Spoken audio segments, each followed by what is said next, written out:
Olá, professor Leandro Knebel por aqui e hoje vamos para mais uma aula de filosofia. Estamos estudando o livro Fundamentos da Filosofia. Daremos continuidade à aula dos pensamentos pré-socráticos. Vamos conhecer então os primeiros filósofos pré-socráticos. Na verdade, os primeiros filósofos da filosofia. A filosofia grega se inaugura com Sócrates, mas antes de Sócrates existiram alguns filósofos, alguns anos antes, que são chamados os filósofos pré-socráticos. O período histórico desses filósofos era em torno de 500 anos antes de Cristo, que inauguraram a chamada filosofia grega. Mas é importante lembrar que naquela época ainda não existia o país, o estado chamado Grécia. Existia um grupo de cidades-estado naquela região que hoje se tem a Grécia e a Turquia. Então, vamos ter os filósofos que mais tarde foram chamados os filósofos de Mileto. Mileto era uma cidade da Grécia que hoje faz parte da Turquia. Se você olhar no mapa, perceberá que aquela região do Oriente Médio, onde pertence Grécia, Turquia, Iraque, Afeganistão, aquela região toda, era naquela época uma região onde chamaram depois de Grécia. E foi nesse contexto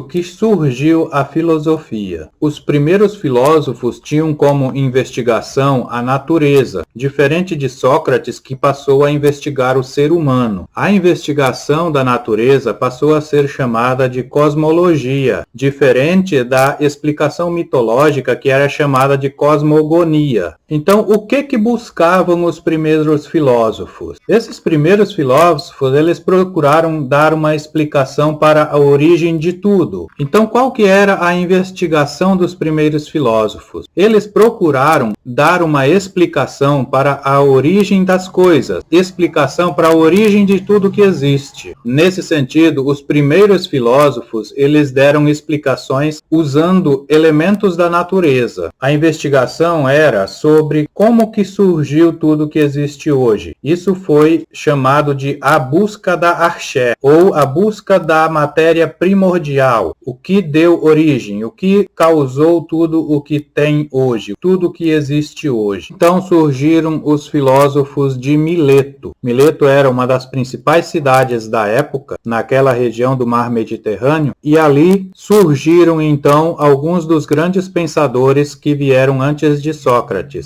O primeiro dos filósofos a dar uma explicação racional sobre a origem do universo, sobre a origem de tudo que existe hoje, foi Tales de Mileto. Para ele, investigando o universo, investigando a natureza, ele chegou à conclusão de que a água seria a matéria que teria dado origem a tudo que existe hoje, que a matéria primordial que deu origem a tudo que existe seria a água, porque em tudo que você perceber existe água. Na Terra, no planeta, tem os rios, o mar, e se a gente perceber, mais da metade de tudo que existe é água. Se você perceber, o seu corpo tem 75% de água, e assim por diante. Tudo que tipo de matéria tem água. Por isso, ele chegou a essa conclusão de que a água seria a origem de tudo. Outro filósofo que também deu a explicação sobre a origem de tudo que existe foi Anaximandro. Ele diz que o que deu origem a tudo foi apeiron, que em grego significa o indeterminado, o invisível, o infinito, que teria dado a origem de todo o universo. Anaximandro dizia que a origem de tudo não poderia ser algo sensível aos nossos sentidos, como a água que podemos pegar, podemos sentir, nem como o fogo, a terra ou o ar, que são os 4 elementos. Para ele, tinha que existir algo além, algo infinito, para dar origem a tudo que existe. Se você observar a nossa crença judaico-cristã, tem basicamente este mesmo fundamento para a origem de tudo que existe, esse infinito que chamamos de Deus, que em grego era chamado de apeiron. O terceiro filósofo que também deu uma explicação para a origem foi Anaximenes. Para ele, o princípio gerador de todas as coisas seria o ar. Ele partiu do princípio de que o ar está em tudo. O ar seria como se fosse a nossa alma dos seres vivos e que ele estaria repleto de todas as coisas. O ar estaria em todas as coisas existentes e vivas no universo. Por hoje vamos estudar apenas esses três filósofos. São os três primeiros filósofos pré-socráticos: o Teles de Mileto, o Anaximandro e o Anaximenes. Na próxima aula estudaremos mais alguns filósofos que também deram explicações bem importantes sobre a origem de tudo e que também faziam parte desse grupo de filósofos pré-socráticos, aqueles que vieram antes de Sócrates. Bons estudos, encontro você na próxima aula.